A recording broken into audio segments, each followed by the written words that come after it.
selamat datang di video kami. Kami dari kelompok 3 yang beranggotakan saya sendiri, Alfi Hairani, kemudian ada Anggirandi Saputra, Cantika Maizira, Dian Ivanasari, Sirvia Yamin, dan Hairun Nisa. Nah, pada video kali ini kami kelompok 3 akan membahas sebuah buku yang luar biasa karya dari Ibu Dr. Nur Aisyah SE MSI yang berjudul Digital Information System.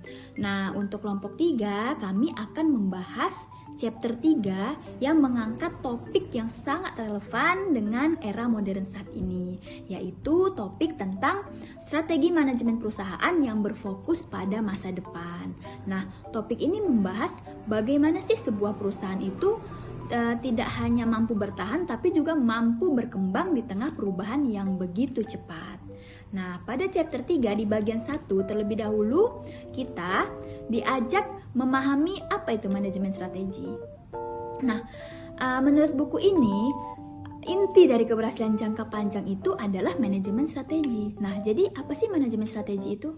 Manajemen strategi ini bukan hanya sekedar membuat rencana bisnis, tapi tentang bagaimana kita menggunakan strategi untuk membentuk masa depan yang sukses. Nah, untuk lebih memahami lagi di sini, penulis membuat ilustrasi yang sangat baik tentang definisi dari manajemen strategi. Nah, di sini penulis dalam hal ini Ibu Dr. Nur Aisyah SMSI memberikan ilustrasi ibarat sebuah pohon. Ibarat sebuah pohon di mana akarnya ini adalah sebuah pondasinya. Batangnya merupakan operasionalnya, daun-daun yang tumbuh itu adalah inovasi. Nah, kedudukan manajemen strategi di sini adalah ibarat air dan sinar matahari yang membuat pohon tadi terus tumbuh dengan subur. Seperti itulah penulis mengilustrasikan makna dari manajemen strategi. Ilustrasi yang menurut saya sangat luar biasa baik. Nah, buku ini merinci secara spesifik bidang-bidang yang harus diperhatikan di dalam manajemen strategis. Ini bukan hanya daftar, tetapi roda gigi yang saling berkaitan di dalam sebuah mesin besar. Contohnya, bagian pemasaran, bagian hutang usaha, bagian piutang usaha, dan juga bagian produksi. Bagian pemasaran itu adalah bagaimana sebuah perusahaan menjangkau pelanggan dan memahami kebutuhan mereka. Strategi pemasaran itu efektif bukan hanya untuk menjual produk, tapi membangun hubungan jangka panjang dengan konsumen dan menciptakan nilai di mata mereka. Bagian hutang, bagian piutang itu merupakan jantung aliran kas perusahaan. Strategi yang baik di dalam mengelola hutang dan piutang memastikan kesehatan finansial yang stabil. Perusahaan perlu strategi dalam membayar dan sekaligus memastikan pembayaran dari pelanggan yang kita terima. Produksi ini adalah bagian produksi ini melibatkan bagaimana barang dan jasa yang dibuat. Strategi produksi harus fokus pada efisien, kualitas, dan juga inovasi. Bagaimana perusahaan itu memproduksi lebih baik, lebih cepat, dengan biaya yang rendah tanpa mengorbankan kualitas. Baiklah, kita akan memasuki bagian yang kedua, yaitu mengenai bidang kunci lanjutan dan pernyataan misi. Melanjutkan pembahasan bidang kunci dari buku ini, maka kita akan membahas 3 hal penting. Yang pertama yaitu mengenai penjualan, di mana setelah produk jadi, bagaimana kita menjualnya. Hal ini diperlukan strategi penjualan yang efektif, berarti dengan mengidentifikasi pasar yang tepat, melatih tim penjualan, dan menggunakan teknologi untuk memaksimalkan pendapatan. Hal yang kedua yaitu sumber daya manusia atau human resources, di mana SDM atau karyawan adalah aset terbesar perusahaan. Strategi SDM yang kuat berarti menarik talenta terbaik, mengembangkan keterampilan mereka, dan menciptakan lingkungan kerja yang positif. Bagaimana kita bisa membuat karyawan merasa dihargai dan termotivasi untuk mencapai tujuan perusahaan. Hal yang ketiga yang tidak kalah pentingnya yaitu mengenai departemen-departemen lainnya. Buku ini juga mengakui bahwa ada banyak departemen lain seperti departemen keuangan, departemen penelitian, dan departemen pengembangan atau layanan pelanggan. yang semuanya memainkan peran krusial dalam gambaran besar manajemen strategis. Semuanya saling terhubung dan harus bekerja selaras untuk mencapai kesuksesan organisasi di masa depan. Jadi, seperti yang dijelaskan dalam buku ini, manajemen strategis itu seperti konduktor orkestra, di mana setiap instrumen, setiap departemen harus memainkan perannya dengan sempurna. Manajemen strategis adalah konduktor yang memastikan semua melodi bersatu membentuk simfoni yang indah dan sukses. Salah satu hal yang penting dalam manajemen strategis seperti yang dijelaskan di buku ini adalah punya misi yang jelas. Penulis kasih contoh menarik dari Starbucks. Banyak orang yang mungkin mikir misi mereka cuma jual kopi mahal tiap hari. Padahal aslinya jauh lebih dalam. Misi mereka tuh menginspirasi dan menjaga semangat manusia, satu orang, satu cangkir, satu lingkungan dalam satu waktu. Jadi, bukan cuma soal jualan dan cari untung, tapi lebih ke nilai dan dampak yang mereka mau kasih. Nah, ini juga bisa banget kita terapin di kehidupan pribadi kita. Buku ini ngajak kita buat mulai dari punya arah hidup yang jelas, kayak bikin rencana setahun ke depan atau bahkan 10 tahun ke depan.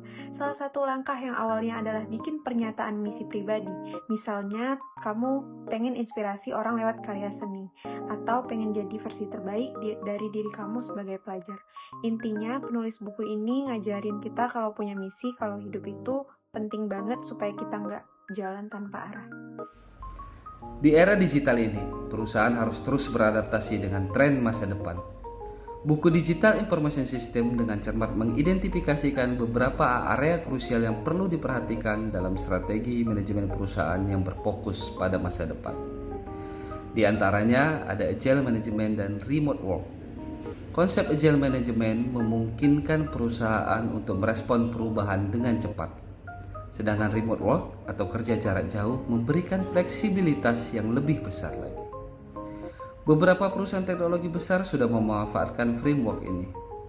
Sebab framework ini memungkinkan tim berkolaborasi dari berbagai lokasi namun tetap bisa menyesuaikan prioritas dengan cepat berdasarkan feedback atau umpan balik pasar. Ini penting agar perusahaan bisa tetap lincah di tengah era disrupsi.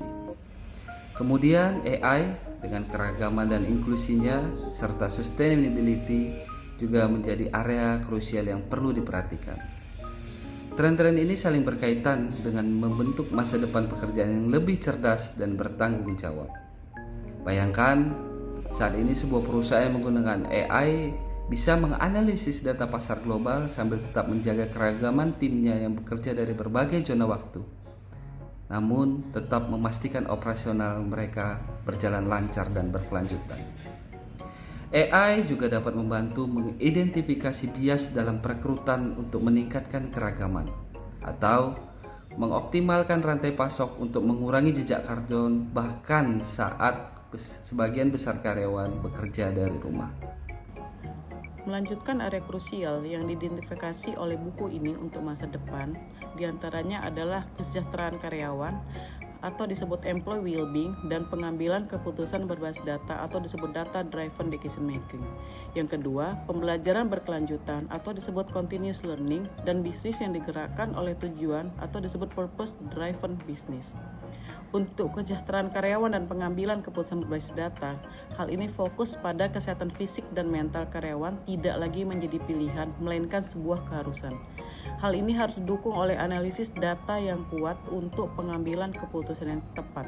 Contohnya, sebuah perusahaan bisa menggunakan survei kepuasan karyawan secara berkala dapat ditarik dari data untuk mengidentifikasi area yang membutuhkan perbaikan. Lalu, perusahaan tersebut meluncurkan program kesehatan mental atau sesi meditasi online sebagai respon. Hal ini untuk kesejahteraan karyawan. Keputusan ini berdasarkan data dan bukan hanya sekedar asumsi. Selanjutnya, contoh untuk pembelajaran berkelanjutan, di mana perusahaan harus mendorong budaya belajar yang tak henti agar karyawan selalu relevan dengan perkembangan industri. Pada saat yang sama, setiap langkah bisnis harus didasari oleh tujuan yang jelas melampaui sekedar profit. Misalnya, sebuah perusahaan manufaktur bisa menginvestasikan dalam program pelatihan digital untuk karyawannya atau pembelajaran berkelanjutan dan secara eksplisit menyatakan komitmennya terhadap produksi ramah lingkungan sebagai tujuan utamanya. Ini bukan hanya tentang menghasilkan uang, tapi tentang memberikan dampak positif yang bermakna. Nah, kesimpulan yang bisa kita dapat setelah membahas buku Digital Information System karya Ibu Dr. Nur Aisyah SMSI ini adalah manajemen strategi itu bukan hanya sekedar teori, tapi dia merupakan petunjuk bagi perusahaan bahkan individu untuk menavigasi masa depan dengan percaya diri. Dengan fokus pada misi yang jelas, adaptasi terhadap tren baru, dan komitmen terhadap inovasi, kita bisa menciptakan masa depan yang sukses. Nah, buku ini memberi panduan yang sangat bermanfaat dalam memahami dan menerapkan strategi-strategi ini. Nah, akhirnya mari kita semua terus belajar, berinovasi dan menerapkan strategi yang cerdas untuk menghadapi tantangan dan meraih peluang di masa yang akan datang. Seperti yang telah diajarkan dalam bab di buku ini. Terakhir, terima kasih sudah menonton video kami.